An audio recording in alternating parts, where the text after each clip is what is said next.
আমরা ওনাদের বাহাসের মধ্যে আমরা ইনশাআল্লাহ মাশাআল্লাহ মেনে নিলাম। আসসালামু আলাইকুম। পর্যন্ত আমরা নোট করতে পারি না, সবগুলো রেখেছি, একটা পয়েন্টেরও জবাব আমরা নোট করতে পারি না এবং এদেরকে প্রশ্ন চলেছে সেগুলো দিতে পারে নাই, সনদও চেয়েছে, সনদও দেখাতে পারে নাই। তো সেজন্য আমরা মধ্যবর্তী স্থান থেকে জায়গা থেকে আমরা বিচারক হিসেবে এতটুকু আমরা বলতে পারি যে আজকের মিলাদুন নবীর মুনাজারাটি একেবারে দলিল এবং আদিল্লার মাধ্যমে শক্তভাবে বিজয় লাভ করেছেন যারা মিলাদুন নবী সাল্লাল্লাহু আলাইহি ওয়াসাল্লাম পালন করেন তারাই। আমরা সকলে বলি আলহামদুলিল্লাহ। নোট করুন, আল্লাহ তাআলা পবিত্র কোরআনে সূরা ইউনূসের 57 নম্বর আয়াতের মধ্যে বলতেছেন, কি বলতেছেন? কুল বিফাদলিল্লাহি ওয়া বিরহমাতিহি ফাবিযালিকা ফালইফরাহু হুয়া খায়রুম মিম্মা ইয়াজমাউন। আল্লাহ তাআলা পবিত্র কোরআনের মধ্যে বলতেছেন, হে হাবিব আপনি বলে দিন, কুল আপনি বলে দিন, বিফাদলিল্লাহ তোমরা আল্লাহ তাআলার ফজল পেয়ে এবং ওয়া বিরহমাতিহি আল্লাহ তাআলার রহমত পেয়ে লিয়াফরাহু তোমরা খুশি উদযাপন করো। শুধু লিয়াফরাহু বলে না, এখানে আল্লাহ তাআলা আমর সিগা ব্যবহার করেছেন, শুধু আমর সিগা ব্যবহার করেন, এখানে আল্লাহ তাআলা জমর সিগা ব্যবহার করেছেন। প্রত্যেকটা মুসলিম নরনারীকে আল্লাহ তাআলা এখানে আদেশ দিয়েছেন তোমরা খুশি উদযাপন করো, আর আল্লাহ তাআলা আদেশ পালন করা প্রত্যেকটা নরনারীর উপরে ফরজ। এখন আপনি যদি এটা না মানেন তাহলে আমি ভাববো আপনি ফরজ যেহেতু প্রত্যেকটা মুসলিমের উপর, এখন আপনি যদি মুসলিম হয়ে থাকেন তাহলে আপনি অবশ্যই আল্লাহ তাআলার কি বলে আদেশকে মান্য করবেন। দ্বিতীয় নম্বর আসুন, আল্লাহ তাআলা আয়াতের মধ্যে ফজল এবং রহমতরা কি বুঝিয়েছে, সমস্ত মুফাসসিরদের সৈয়দ যিনি, সরদার যিনি, রাইসুল মুফাসসিরুন হযরত আব্দুল্লাহ ইবনে আব্বাস রাদিয়াল্লাহু তাআলা আনহু, তিনি জিনার রওয়ায়েতে জালালউদ্দিন সিদ্দিক রহমাতুল্লাহ তাআলা তাফসীর দুরে মানসুরের 14 খণ্ড 377 নম্বর পৃষ্ঠার মধ্যে, অথবা আল্লামা মাহমুদ আল ইসলাম রুহুল মানির 6ষ্ঠ খণ্ড 133 নম্বর পৃষ্ঠার মধ্যে, ইমাম আবু হাইয়ান তাফসীর রুহুল মুহিতের 5ম খণ্ড 117 নম্বর পৃষ্ঠার মধ্যে বলতেছেন যে হযরত আব্দুল্লাহ ইবনে আব্বাস রাদিয়াল্লাহু আনহু বলতেছেন, কি বলতেছেন? ওয়া আখরাজ আবু শাইখ আন ইবনে আব্বাস ফিল আয়াত قال فضل الله আমার কাছে তাফসীর দুরে মানসুরের 8 বাইন্ডিং আছে, তো দরকারে দেখে নেবেন। সময় অল্প থাকার আমি কিতাব খুলতে পারতেছি না, আমার নোটের মধ্যে প্রত্যেকটা ইবারত লেখা আছে। আসুন আপনাকে বলি, অর্থাৎ আব্দুল্লাহ ইবনে আব্বাস রাদিয়াল্লাহু আনহু বলতেছেন কি, ফাদলুল্লাহিল ইলম, আল্লাহ তাআলা এই আয়াতের মধ্যে ফজল দ্বারা ইলমকে বুঝিয়েছেন। তারপরে বলতেছেন ও রাহমাতুহু মুহাম্মাদুন সাল্লাল্লাহু আলাইহি ওয়াসাল্লাম, এবং আল্লাহ তাআলা এই আয়াতের মধ্যে রহমত দ্বারা কুল কায়নাতের নবী রাহমাতুল লিল আলামিন নবীকে বুঝিয়েছেন। তারপরে বলতেছেন ক্বালাল্লাহু তাআলা, আল্লাহ তাআলা তারপরে তিনি এই আয়াতের তাফসীর রহমত দ্বারা যে কি বুঝিয়েছে, এই আয়াতের তাফসীর কুরআন বিল কুরআন, অপর কুরআনের আয়াত দ্বারা তিনি তাফসীর করতেছেন। কি করতেছেন? ওয়া মা আরসালনাকা ইল্লা রাহমাতাল লিল আলামিন। আল্লাহ তাআলা বলতেছেন আয়াতের মধ্যে যে হে হাবিব আপনাকে সমস্ত কুল কায়নাতের জন্য আমি রহমত হিসেবে পাঠিয়েছি। হযরত আব্দুল্লাহ ইবনে আব্বাস রাদিয়াল্লাহু আনহু এই আয়াতের তাফসীর কুরআন বিল কুরআন দ্বারা করেছেন। এখন আসি আপনাদের শাইখুল ইসলাম, আমাদের না আপনাদের শাইখুল ইসলাম ইবনে তাইমিয়া মাজমুল ফতোয়ার 4 নম্বর খণ্ড 363 নম্বর পৃষ্ঠাতে বলতেছেন যে আসতাহুত তাফাসিরি তাফসীর কুরআন বিল কুরআন, সবথেকে বিশুদ্ধতম তাফসীর হচ্ছে দুনিয়ার জমিনের মধ্যে তাফসীর কুরআন বিল কুরআন। তিনি তারপর আরো বলতেছেন আপনাদের ইবনে তাইমিয়া যে মাজমুল ফতোয়ার 13 নম্বর খণ্ড 361 নম্বর পৃষ্ঠাতে বলতেছেন যে যারা সাহাবীদের তাফসীর মানে না, তাবিঈদের তাফসীর মানে না, তারা হচ্ছে সবথেকে বড় বেদাতি। আপনি একটু আগে আমাকে বলেছেন যে বেদাত মিলাদুন নবী করা যাবে না, বেদাত এটা বেদাত সেটা বেদাত। আমি আপনার শাইখের কিতাব থেকে আপনাকে বলতেছি যে আপনি বেদাত যদি আপনি এই আয়াত যদি না মানেন, মিলাদুন নবী যদি না মানেন, তাহলে আপনি হচ্ছে সবথেকে বড় বেদাত। আমার কিতাব থেকে বলতেছেন, আমি আপনার শাইখুল ইসলাম যিনি ইবনে তাইমিয়া তার কিতাব থেকে দলিল আমি বলতেছি। নোট করে রাখুন, মাজমুল ফতোয়া 13 নম্বর খণ্ড 261 নম্বর পৃষ্ঠা থেকে এটা এসেছে। এখন আসুন, যদি আপনি রাইসুল মুফাসসিরিন আব্দুল্লাহ ইবনে আব্বাস রাদিয়াল্লাহু তাআলা আনহুকে যদি না মানেন, সেটা রাখলাম।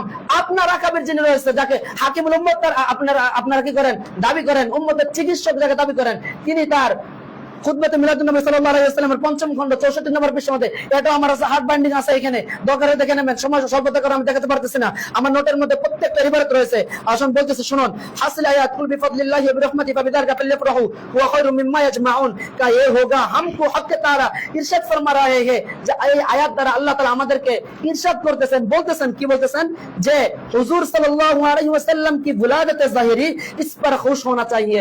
রাসূল পাক সাল্লাল্লাহু আলাইহি ওয়াসাল্লামের জন্মদিনের উপরে আমাদের খুশি হওয়া চাই। কে বলতেছে? আপনাদের আকাবির আশরাফুল থানভী সাহেব। তারপরে বলতেছেন इसलिए के हुजूर सल्लल्लाहु अलैहि वसल्लम हमारे लिए तमाम नियामतों का वास्ता है। হুজুর সাল্লাল্লাহু আলাইহি সাল্লাম আমাদের জন্য সমস্ত নিয়ামতের কি মাধ্যম। কে বলতেছে? আপনারা কবে? তারপরে তিনি বলতেছেন আর बस जिस नियामत पर हक ताला इस शदमत के साथ खुश होने का हुक्म फरमा दे वो किस तरह खुश होने के काबिल ना होगी। তারপরে বলতেছেন যে নিয়ামতের উপরে আল্লাহ তাআলা স্বয়ং নিজেই এই খুশি হওয়ার জন্য আদেশ দিয়েছেন, সেই নিয়ামতের উপরে আমরা কিভাবে খুশি না হয়ে পারি। তারপরে বলতেছেন যে इस आयत में फजल और रहमत से मुराद हुजूर আকরাম সাল্লাল্লাহু আলাইহি ওয়াসাল্লাম। আপনাদের হাকিমুল উম্মাত ইমাম আশরাফুল থানভী সাহেব তিনি তার খুতবাতে মিলাদুন নবী সাল্লাল্লাহু আলাইহি ওয়াসাল্লাম 5ম খণ্ডের মধ্যে বলেছেন এটা। এখন আমার প্রশ্ন প্রশ্ন হচ্ছে, আপনি কি আপনার আকাবের কিতাব দেখেন নাই? আমার সন্দেহ হচ্ছে আপনি তোমার কিতাবের নামে শুনেন নাই। আমার কাছে হার্ড বাইন্ডিং আছে, দোকানে এখান থেকে পড়ে নেবেন। তো আমার কথা হচ্ছে তেনাকে যে আপনারা হাকিমুল উম্মত বলেন, উম্মতের চিকিৎসক বলেন, তিনারা কি আপনাদেরকে চিকিৎসা করতে পারেন না? আপনাকে তেনার চিকিৎসা নিতে পারেন না তেনার কিতাব থেকে? যে আপনি বলে ফেললেন যে কোরআনের মধ্যে কোথাও আল্লাহ তাআলা নির্দেশ দেন নাই। তারপরে আরো আসুন, আমি আপনাকে প্রমাণ করেছি যে কোরআনে কোথায়, কোরআনের মধ্যে থেকে পরিপূর্ণভাবে প্রমাণ করেছি, তাফসীর থেকে, আপনাদের আকাবের কিতাব থেকে প্রমাণ করেছি যে কোরআনের মধ্যে আল্লাহ তাআলা মিলাদুন নবী পালন করতে নির্দেশ দিয়েছেন সূরা ইউনূসের 57 নম্বর আয়াত থেকে। এখন আসুন সম্মানিত হাজির ও নাযিরিন, তিনি আমার নিকট দ্বিতীয় আপত্তি রেখেছিল। সে দ্বিতীয় আপত্তি হচ্ছে তিনি কি রেখেছিলেন, যে রাসূল সাল্লাল্লাহু আলাইহি ওয়াসাল্লাম নাকি মিলাদুন নবী কখনো পালন করেননি, তাই হায়াতে জিন্দেগীর মধ্যে। আসুন এটাও নোট করুন, আপনি পান না, আমি আপনাকে পেয়ে দিচ্ছি, আপনি এটা নোট করে রাখুন, ঘরে ভালোভাবে দেখবেন। আপনাদের শায়েখ দেখা যাচ্ছে আপনারা এক পা সামনে আগাতে পারেন না। আলবানী তার তাহকিকে মুসলিম শরীফে বর্ণিত রয়েছে যে আন আবি কাতাদা, হযরত আবু কাতাদা রাদিয়াল্লাহু আনহু থেকে বর্ণিত, হযরত আবু কাতাদা রাদিয়াল্লাহু আনহু বলতেছেন যে একবার রাসূল পাক সাল্লাল্লাহু আলাইহি ওয়াসাল্লামকে সোমবারের রোজা সম্পর্কে জিজ্ঞাসা করা হলো, সুইলা, তাকে জিজ্ঞাসা করা হলো রাসূল সাল্লাল্লাহু আলাইহি ওয়াসাল্লামকে। তখন রাসূল সাল্লাল্লাহু আলাইহি ওয়াসাল্লাম কি উত্তর দিলেন? বললেন যে ফিহি বুলিতু ওয়া ফিহি উনজিলা আলাইয়া, আমি এই দিনে এই জন্য সোমবারের রোজা রাখি কারণ এই দিনে আমি জন্মগ্রহণ করেছি এবং এই দিনে আল্লাহ তাআলা আমার উপরে কোরআনে পাক নাযিল করেছেন, সেই জন্য আমি সোমবারে রোজা রাখি। আপনি সোমবার রাসূল পাক সাল্লাল্লাহু আলাইহি ওয়াসাল্লাম সোমবারে রোজা রেখে তার জন্মদিন পালন করেছে, আর আপনি বলতেছেন যে রাসূল সাল্লাল্লাহু আলাইহি ওয়াসাল্লাম মিলাদুন নবী পালনই করে নাই, জন্মদিন পালন করে নাই। রাসূল সাল্লাল্লাহু আলাইহি ওয়াসাল্লাম সোমবার রোজা রেখে তার জন্মদিন পালন করেছে তার হায়াতে জিন্দেগীর মধ্যে। আপনাদের আলবানী তাহকিকে মুসলিম শরীফের মধ্যে রয়েছে, এটা দেখে নেবেন, মুসলিম শরীফের 2640 নম্বর হাদিস। তারপর আসুন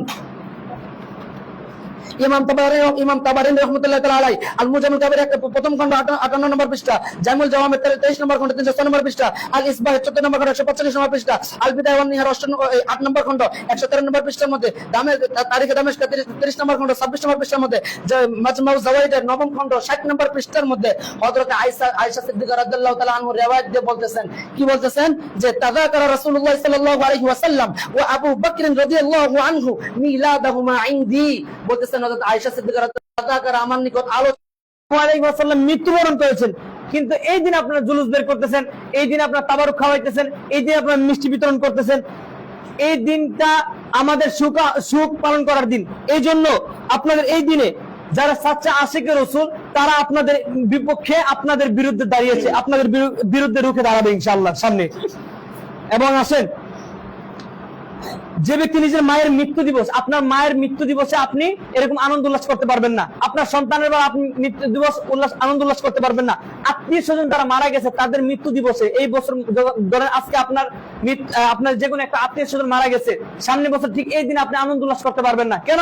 আপনার মনে একটা খুব থাকবে যে আজকে এই দিনে আমার একটা ভাই চলে গেছে, আমার ছেলে মারা গেছে, আমার মেয়ে মারা গেছে, অথবা আমার মা মারা গেছে, এরকম একটা খুব থাকবে। আপনি কি এই দিনে আনন্দ উল্লাস করবেন না।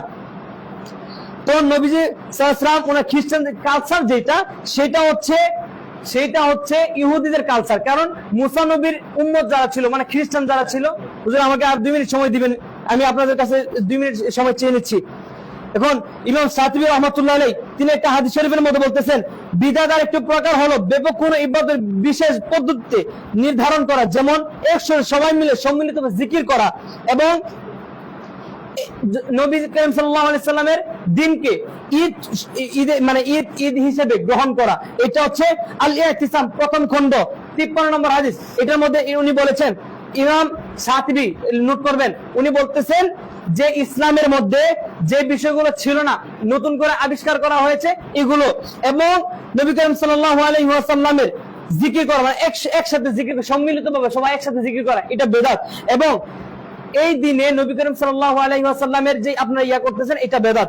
এরপর আসেন, আপনি যে রোজার ব্যাপারে আমাকে কথা বলছিলেন, আপনারা তো রোজা রাখেন না। যদি এই দিনটা যদি ঈদের দিন হইতো তাহলে ঈদের দিনটা রোজা রাখা হারাম। ঈদের দুইটা ঈদ আছে বছরে, এই দুইটা ঈদের রোজা রাখা হারাম।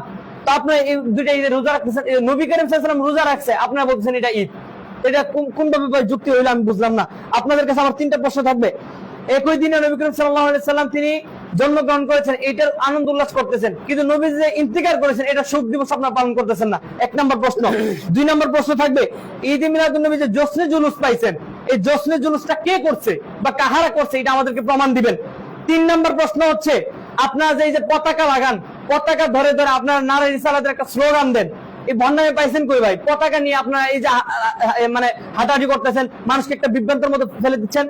একটা মানুষ, একটা মেয়ে যখন গর্ভবতী হয়ে যায়, যখন ওই মেয়েটা মেডিকেলে যাওয়ার জন্য প্রস্তুতি নেয়, আপনাদের জুলুসের জন্য সেই মানুষটা যাইতে পারতেছে না। আপনি এগুলো পাইলেন কই?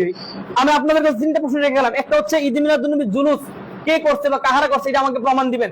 2 নম্বর হচ্ছে আপনি পতাকা, আপনার যে পতাকা টানান, এই যে তারা দেওয়া, চাঁদ দেওয়া, বিভিন্ন মানে আকৃতি দেখা যায় আর কি, আপনার যে এই যে পতাকাটা ইয়া করতেছেন, এই পতাকা কে টানাইছে, এটা আমাকে প্রমাণ দিবেন। এবং আরেকটা প্রশ্ন হচ্ছে যে ইন্তেকাল, আপনার ইন্তেকালের দিয়ে শোক দিবস পালন করেন না, কিন্তু আপনারা আনন্দ উল্লাস করতেছেন। এই 3টা প্রশ্ন আমি আপনাদের কাছে রেখে আমার বক্তব্য শেষ করছি। আসসালামু আলাইকুম। ধন্যবাদ।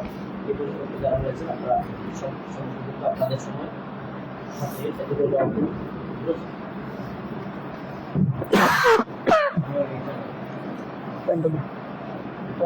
الصلاة والسلام عليك يا رسول الله وعلى آلك وأصحابك يا حبيب الله والصلاة والسلام عليك يا شافع المجرمين وعلى آلك وأصحابك يا رحمة للعالمين। সম্মানিত বিচারক মণ্ডলী এবং সম্মানিত হাজিরিন ও আমাদের লাইভের মাধ্যমে যারা যোগ রয়েছেন সকলকে আমি অনুরোধ করব, সকলে দেখতে পাচ্ছেন আমি প্রথমে তার নিকট যে 3টি প্রশ্ন রেখেছিলাম যে কোরআনে কোথায় নাই মিলাদুন নবী, সেটা আমাকে দেখাবেন। তিনি দেখাতে পারে নাই। আপনারা সকলে সাক্ষী আছেন, দেখেছেন রাসূল সাল্লাল্লাহু আলাইহি ওয়াসাল্লাম যে মিলাদুন নবী করতে নিষেধ করেছেন, এই প্রশ্ন রেখেছিলাম, এই প্রশ্নের উত্তর তিনি আমাকে দিতে পারে নাই। 3 নম্বর হচ্ছে সাহাবায়ে কেরাম যে করতে নিষেধ করেছেন বা সাহাবায়ে কেরাম করে নাই, কোথায় আছে, এটার উত্তরও তিনি আমাকে দিতে পারে নাই। 3টা প্রশ্ন তার নিকট রেখেছিলাম। তারপরে আরেকটি প্রশ্ন তার নিকট রেখেছিলাম আমি, সেটা হচ্ছে হযরত হুযায়ফা রাদিয়াল্লাহু তাআলা আনহুর যে হাদিসটি তিনি বর্ণনা করেছেন, এই হাদিসের সহিহ সনদটি তিনি আমাকে দেখাবে। তিনি এখন পর্যন্ত এই হাদিসের সনদ নিয়ে কোনো কথাই তিনি উঠায় নাই। আমার দাবি হচ্ছে এই হাদিসের সনদ নিয়ে আপনার কাছে এখন আমি প্রশ্ন রাখলাম, আপনি হাদিসের সনদ আমাকে দেখাবেন, অবশ্যই এখান থেকে দেখিয়ে উঠবেন। তারপরে তিনি দ্বিতীয়বার বেদাতের কথা বলেছেন। আমি তেনার নিকট কতগুলো ওই প্রশ্ন রেখেছিলাম প্রথমবার, যে আপনার টুঙ্গের ইস্তেমা করেন, এটা কোথায় পেয়েছেন, এটা বেদাত না, এটা আবার আপনার কেন মুখ খোলেন না। তারপর হচ্ছে আপনার সহিহ তাবলীগ যখন আছে, এটা বলে কেন মুখ খোলেন না, এটা তো বেদাত, এটা কোরআন হাদিস কোথার মধ্যে নাই। তারপর হচ্ছে আপনাদের জাকাত ফাতরা বিভিন্ন কিছু করেন, মহাসম্মেলন, এই সম্মেলন সেই সম্মেলন করেন, এটা কি বেদাত না, এটা কি কোরআন হাদিসের মধ্যে আছে? আমি আপনার কাছে একটা প্রশ্ন রেখেছিলাম, আপনার এই প্রশ্ন কোনো একটু জবাব আপনি দেন না, আপনার জবানের মধ্যে আপনি এই কথাটি আনেন নাই। আমি তারপরও দ্বিতীয়বার আপনার নিকট একটা প্রশ্ন রেখে গেলাম, আমার এই প্রশ্নের উত্তর আপনি দিবেন, এই ময়দান থেকে তারপর উঠবেন। মহামান্য বিচারকদের কাছে আমার আবেদন থাকলো, তারা যেন আমার এই প্রশ্নের উত্তর দিয়ে তারপরে উঠে। আমি অদমের কাছে তিনারা যেই প্রশ্নগুলো রেখেছেন, 3টি প্রশ্ন রেখেছেন আমার নিকট, যে রাসূল সাল্লাল্লাহু আলাইহি ওয়াসাল্লাম 12 রবিউল আউয়ালে ইন্তেকাল করেছেন এবং একই দিনে যে আমরা সুখ পালন করি, খুশি উদযাপন করি, সুখ পালন করি না কেন, এই প্রশ্নটি রেখেছেন। আপনার এই প্রশ্নের উত্তর আমি দিচ্ছি। আসুন, প্রথমে তো আমরা বলবো নবীগণের হায়াত এবং ইন্তেকালের মধ্যে কোনো পার্থক্য নেই। রাসূল সাল্লাল্লাহু আলাইহি ওয়াসাল্লামের হায়াত যেরকম আছে নবীগণদের, তাদের ইন্তেকালটা সেম, দুইটার মধ্যে কোনো পার্থক্য নেই। দলিল আসেন, দলিল দিচ্ছে আল্লামা ইবনুল হাজ আল মালিকি রাহমাতুল্লাহ আলাইহি তার আল মাদখালের কিতাব নাম্বার আল মাদখাল কিতাবের প্রথম খণ্ড 258 নম্বর পৃষ্ঠা মধ্যে বলতেছেন, কি বলতেছেন? আল উলামা, সমস্ত উলামায়ে কেরাম বলতেছেন, জমহুর উলামাদের তিনি কথা বলতেছেন, সমস্ত উলামায়ে কেরাম একমত। কোথায় একমত? লা ফারকা বাইনা মাউতিহি ওয়া হায়াতিহি। সাল্লাল্লাহু আলাইহি ওয়াসাল্লাম বলতেছেন যে লা ফারকা বাইনা মাউতিহি ওয়া হায়াতিহি, রাসূল পাক সাল্লাল্লাহু আলাইহি ওয়াসাল্লামের মৃত্যু এবং হায়াতের জিন্দেগি দুটার মধ্যে লা ফারকা, কোনো পার্থক্য নেই। তাহলে আপনি মৃত্যু কোথায় পেলেন, এটা আমাকে বলবেন। তারপরে হচ্ছে প্রথমত, যদিও আপনাদের কথা আমরা মেনে নেই যে রাসূল সাল্লাল্লাহু আলাইহি ওয়াসাল্লাম 12 রবিউল আউয়াল ইন্তেকাল করেছে, এটা নিয়ে তো আপনাদের মধ্যে ইখতিলাফ। আপনারা বলেন যে 9 তারিখ, 8 তারিখ, 10 তারিখ, এই তারিখ, সেই তারিখে রাসূল সাল্লাল্লাহু আলাইহি ওয়াসাল্লাম জন্মদিন করছেন, আবার এই তারিখে ইন্তেকাল করেন না, ওই তারিখে ইন্তেকাল করেছেন। আপনারা যেখানে ইখতিলাফ উঠান, আবার এখানে আপনারা বলছেন যে এই দিনে করেছে। আপনারা তো কথা কোথাও মিল পাচ্ছে না, আর কথা তো মিল তাদের থাকে না যারা নবীর জামানার মধ্যে সামনে এক কথা বলতো আর পিছন থেকে দৌড়তে ভেগে চলে যেত, যাদেরকে মুনাফিক বলে। 2 নম্বর আসুন, 12 রবিউল আউয়ালে রাসূল সাল্লাল্লাহু আলাইহি ওয়াসাল্লাম যে ইন্তেকাল করেছেন, এটার সহি কোনো নস নেই। যদি সহি কোনো নস থাকে, আপনি যেহেতু বলেছেন যে 12 রবিউল আউয়ালে রাসূল সাল্লাল্লাহু আলাইহি ওয়াসাল্লাম ইন্তেকাল করেছেন, আমাকে এটার সহি নস দেখাবেন, তারপরে ময়দান থেকে উঠবেন। মহামান্য বিচারকগণ আছে, আমার তাদের নিকট আবেদন, তিনি যেন আমাকে নস দেখায় যে রাসূল সাল্লাল্লাহু আলাইহি ওয়াসাল্লাম ইন্তেকাল করেছে, তারপরে তিনি এখান থেকে উঠবে। তো 3 নম্বর হচ্ছে, যদিও আপনাদের কথা আমি মেনে নেই যে রাসূল সাল্লাল্লাহু আলাইহি ওয়াসাল্লাম এই দিনে ইন্তেকাল করেছে, তাহলে তো সুখ পালন করা যাবে না, কারণ ইসলামের শরীয়তের মধ্যে 3 দিনের বেশি সুখ পালন করতে নিষেধ করেছে। দলিল কোথায়? আসুন আপনাকে আমি দলিল দিচ্ছি। ইমাম বুখারী রাহমাতুল্লাহ আলাইহি তার বুখারী শরীফের একটা হাদিস 313 নম্বর হাদিস, এই হাদিসের মধ্যে তিনি বলতেছেন কি বলতেছেন যে হযরত উম্মে আতিয়া রাদিয়াল্লাহু তাআলা আনহা থেকে বলতেছেন ক্বালাত হযরত উম্মে আতিয়া রাদিয়াল্লাহু তাআলা বলতেছেন কুননা নুনহা আন নুহিদ্দা আলা মাইয়িতি ফাওকা সালাস, যে রাসূল সাল্লাল্লাহু আলাইহি ওয়াসাল্লাম আমাদেরকে নিষেধ করেছেন, কিসের জন্য নিষেধ করেছেন? আলা মাউতি ফাওকা সালাস, কোন মৃত ব্যক্তির উপরে 3 দিনের বেশি শোক পালন করতে আমাদেরকে নিষেধ করেছেন। তারপরে বলতেছেন ইল্লা, তবে আলা যাওজি আরবাআতা আশহুরি ওয়া আশরান, তবে একজন পুরুষের জন্য তার স্ত্রী, মৃত পুরুষের জন্য তার স্ত্রী 4 মাস 10 দিন শোক পালন করতে পারবে। এখন আমি আপনাকে বলবো, যদি আপনি শোক পালন করতে চান তাহলে আপনি মহিলাদের কাতারে গিয়ে দাঁড়াবেন।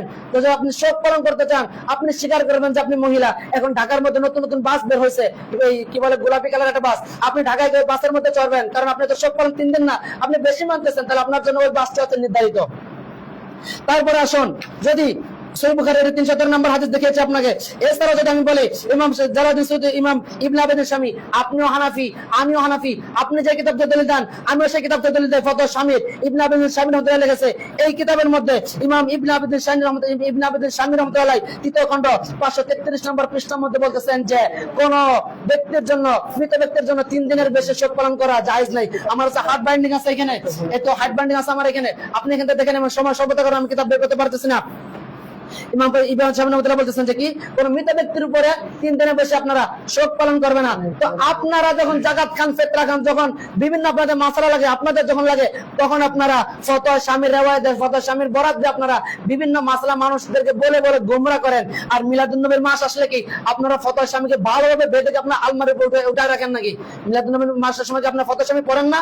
পড়ে নেবেন, তৃতীয় খণ্ড 533 নম্বর পৃষ্ঠা। তারপর আসেন, তারপরে আপনাকে দেখাই দারুল উলুম দেওবন্দের ফতোয়া, আপনাদের যেটা মূল মার্কাজ যেটাকে বলেন দারুল উলুম দেওবন্দ, সেই দেওবন্দের মধ্যে ফতোয়া পাঠানো হয়েছিল যে একজন মৃত ব্যক্তির উপরে কতদিন পর্যন্ত আমরা শোক পালন করতে পারবো। দারুল উলুম দেওবন্দ থেকে ফতোয়া জবাব দিয়েছিলেন 59,753 নম্বর ফতোয়া। সার্চ দেবেন গুগলের মধ্যে, অনলাইনে জামানা, এখনই পাবেন, এখানে বসে সার্চ দেন, এখনই পাবেন। আমি বানার বই বলতেছি না, আমার কাছে এটা রিওয়ায়াত সহ আছে আমার নোটের মধ্যে। আসুন আপনাকে পড়ে শোনাচ্ছি উর্দু। আমার তো সন্দেহ আপনি উর্দু পড়তে পারেন নাকি, সেটা সন্দেহ লাগে, কারণ আপনার কথা অনুযায়ী কোরআন হাদিসে পাচ্ছেন আমি, কিন্তু যুক্তিতে আপনারা উঠে চলে যাচ্ছেন, আর যুক্তি শুধুমাত্র শয়তানের দায়। আসুন পড়ে শোনাচ্ছি, আপনি নোট করুন। किसी के इंतकाल पर আমার ফতোয়া না, এটা আপনার দারুল উলুম দেওবন্দের ফতোয়া।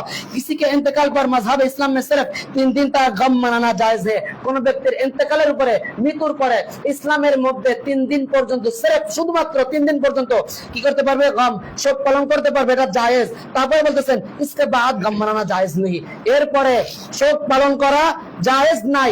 তো ফতোয়া এটা আমার না, আমার সুন্নি ভাই যারা আছে তাদের ফতোয়া না, আমার উলামাদের থেকে ফতোয়া দিচ্ছি না আমি, আপনার উলামা যার পরে পুরো অসংখ্য আপনাদের উলামা সিল মেরে ফতোয়া যেটাকে ছাড়ে দারুল উলুম দেওবন্দ থেকে, তাদেরকে আমি চ্যালেঞ্জ করলাম, আপনার চ্যালেঞ্জ করতেছি, পারলে ফতোয়াকে আপনার আকাবির যারা রয়েছে তাদের ফতোয়াকে আপনি আমাকে খণ্ডন করে দেখাবেন। তারপরে আসুন, যদি এটাকেও না মানেন, আপনারা তাকে আকাবিরের ইমাম বলেন, আপনাদের দেওবন্দের মহান ইমাম কি বলে, আরে ইসমাইল দেওয়ালবি, নামও মনে থাকেন আপনাদের আকাবিরদের, ইসমাইল দেওয়ালবি সাহেব তার সিরাতে মুস্তাকিমের 102 নম্বর পৃষ্ঠার মধ্যে বলতেছেন, কি বলতেছেন যে হার মাইয়ত কে মরনে সে 3 দিন তক শোক মানানা শোক মুবাহ है। প্রত্যেক মৃত ব্যক্তির ইন্তেকালের পরে 3 দিন পর্যন্ত শোক পালন করা মুবাহ, পালন করলে ভালো, না করলেও ভালো। তারপরে বলতেছেন আগার না হু তো বেহতার है, যদি শোক পালন নাই করে তাহলে এটা হচ্ছে বেহতার, উত্তম। তারপরে বলতেছেন আর আগার কর লিয়া যায় তো কুছ গুনাহ নেই, যদি করে তো কোনো গুনাহ নেই। তারপরে বলতেছেন তিনি, এটা মন দিয়ে শুনুন, আপনার ইসমাইল দেওয়ালবি বলতেছেন इससे ज्यादा की हुर्मत হাদিস শরীফ में সরাহাত मौजूद है, বলতেছে যদি কোন ব্যক্তি 3 দিনের বেশি শোক পালন করে তাহলে হাদিস শরীফের মধ্যে এটা স্পষ্টভাবে হারাম বলেছে। কার কিতাব থেকে? আপনার ইসমাইল দেওয়ালবি থেকে, আপনার আকাবের ইমাম মানেন, তার কিতাব সিরাতে মুস্তাকিমের 102 নম্বর পৃষ্ঠাতে বলতেছি, খুলে দেখবেন, এটার হার্ড বাইন্ডিং আমার আছে, আপনার আকাবের কিতাব আমার নিকট রাখি, কিন্তু আপনাদের নিকট রাখবেন না, রাখলে তো আপনার বন্ডামি ধরা পড়ে যাবে। আমার নিকট হার্ড বাইন্ডিং আছে, পড়ে নেবেন। তারপরে আসুন, লামা সাইদের গ্রান্ড মুফতি যিনি শাহেদ বিন বাস, যিনি কিছুদিন আগে ইন্তেকাল করেছেন, তিনি তার মাজমুল ফতোয়ার 22তম খণ্ড 229 নম্বর পৃষ্ঠাতে বলতেছেন ওয়ালা শাক্কা আন্না হাযাল আমাল, বলতেছেন যে এই আন্না হাযা মুখালিফুন লিশরিয়াতুল মুহাম্মাদিয়া, শরিয়াতে মুহাম্মাদির মধ্যে এই ফতোয়া যেটা 3 দিনের বেশি শোক পালন করা যাবে না, এটার মধ্যে কোনো সন্দেহ নেই। কার কিতাব থেকে দেখেছি? আপনাদের কিতাব থেকে দেখেছি।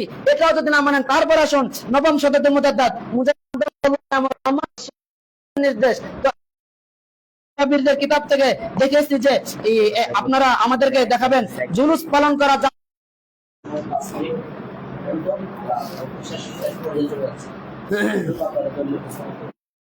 আমিও তো এটা চাচ্ছি, আপনি যে স্বীকার করছেন এটা এতটুকু এনাফ।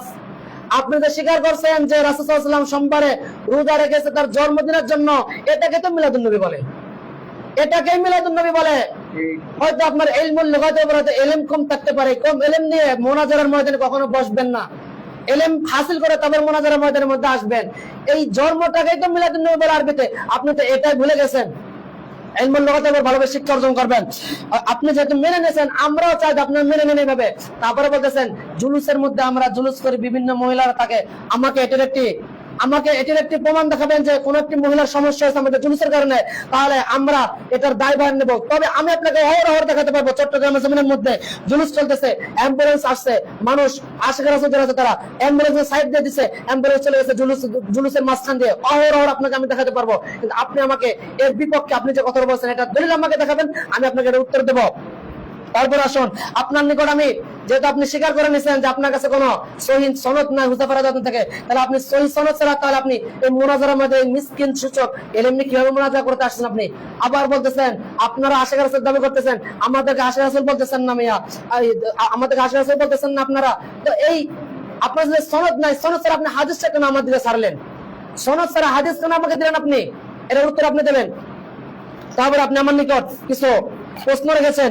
এক নম্বর প্রশ্ন হচ্ছে, আপনি আমার নিকট প্রশ্ন রেখেছেন যে সকল ঈদের সেরা ঈদ ঈদে মিলাদুন্নবী কেমনে হয়, এবং ইসলামের 2 ঈদের বেশি ঈদ নেই, এবং থাকলে নামাজ কয় রাকাত, এরকম ভাবে 2টি প্রশ্ন আপনি আমাকে করেছেন। এই প্রশ্নটির পূর্বে আমি 30 সেকেন্ড আপনাকে একটা উত্তর দিতে চাই। আপনি আমার খেয়াল ছিল না, আপনি প্রথমে একটি কথা বলেছেন যে আমাদের জন্মদিন মিলাদুন্নবী যেটা রয়েছে এটি খ্রিস্টানদের সঙ্গে কি রয়েছে, সাদৃশ্য রয়েছে।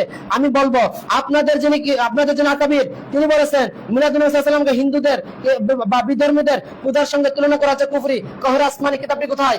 আমার কাছে হার্ড বাইন্ডিং আছে, এই যে এটার মধ্যে কহর আসমানের 85 পৃষ্ঠার মধ্যে তিনি বলেছেন, কি বলেছেন? এটা ছোট ছোট লেখা, হয়তো আপনি পড়তে পারবেন না, আমি পড়ে শুনছি। দেখেন তিনি এটার মধ্যে কি বলেছেন যে কতই কাফের যে এই हम और हमारे हजरत असातिज़ा ऐसे शख्स को जो जिक्र विलादत शरीफ बमाना मिलादुन नबी शरीफ को कहता है कि जन्म से ताजबीद আমরা এবং আমাদের সম্মানিত আসাতিজা যারা রয়েছেন তারা বলেন যে এমন ব্যক্তিকে তারা কি করেন, এই যারা যে ব্যক্তিগুলো মিলাদুন নবী সাল্লাল্লাহু আলাইহি সাল্লামকে এই হিন্দুদের পূজার সঙ্গে কি তাসবিহ দেন, যারা বিধর্মীদের সঙ্গে তাসবিহ দেন, তারা হচ্ছে কি কতআন কাফের, তারা কুফরি করেছে। কারণ আপনি একটু আগে আমাকে বলেছেন যে মিলাদুন নবী খ্রিস্টানদের সঙ্গে সাদৃশ্য। আমি তো দ্বিধাদ্বন্দ্বের মধ্যে পড়ে গেছি, আমি আপনাকে মুসলিম বলবো নাকি অন্য কোনো ধর্মের অনুসারী বলবো? কারণ এটা তো ফতোয়া আমার না, আপনার ফতোয়া, ডক্টর খালিদ মাহমুদ সাহেবের ফতোয়া, দেওবন্দের থেকে এটা বেরিয়েছে, দেওবন্দের সিলমোহরকৃত কিতাব কহর আসমানি, নোট করে নিন। এই কিতাবের ফতোয়া অনুযায়ী আপনি তো কি বলে, যেহেতু খ্রিস্টানদের সঙ্গে আমার মিলাদুন নবীকে সাদৃশ্যতা করেছেন, তাহলে আপনি কি হয়েছেন? কাফের হয়েছেন। আমি ফতোয়া দিচ্ছি না, আপনাকে তাদের ফতোয়া দিচ্ছি। সম্মানিত বিচারক মণ্ডলী যারা আছে তাদেরকে আমি দেখার অনুরোধ করবো, একটু দেখে নেবেন কিন্তু ফতোয়াটি। তারপরে আসুন, এখন আপনার প্রশ্নগুলোর উত্তর আমি দিচ্ছি। আপনি আমাকে প্রশ্ন করেছেন যে ঈদে 2 ঈদের বেশি কোনো ঈদ নাই, যদি ঈদ থাকে সেটা নামাজ কয় রাকাত, ঈদুল ফিতর এবং ঈদুল আযহা তো নামাজ আছে। আমার প্রশ্ন আছে ভাই, ঈদুল ফিতর এবং ওনাদের বাহাসের মধ্যে আমরা ইনশাআল্লাহ মাশাআল্লাহ মেনে নিলাম। আসসালামু আলাইকুম। ধন্যবাদ। সম্মানিত দর্শক, আপনারা যারা দেখেছেন আপনাদেরকে আন্তরিক শুভেচ্ছা এবং অভিনন্দন, ধন্যবাদ জানাচ্ছি। আমাদের বাহাসের আপনারা শুনেছেন সবাই, আজকের এই বাহাসের আপনারা সবাই শুনেছেন আমাদের আজকের এই ঐতিহাসিক মোনাজারাটি আমাদের জামিয়া মাদিনা সুন্নিয়া মডেল মাদ্রাসা দারুস ইসলামের ছাত্র কিতাব বিভাগের ছাত্রদের উভয়ের পক্ষ থেকে আমরা ঈদ মিলাদুন নবী সাল্লাল্লাহু আলাইহি ওয়াসাল্লাম জায়েজ কিনা, পালন করা জায়েজ কিনা, এটার পক্ষে যারা রয়েছেন বিপক্ষে যারা রয়েছেন আপনাদের উপর আমরা বিচার ছেড়ে দিয়েছি। ঠিক আছে, আপনারা দেখেছেন যারা পক্ষে কথা বলেছেন তাদের অসংখ্য দলিল রয়েছে এবং আমরা এগুলো সবগুলো নোট করেছি।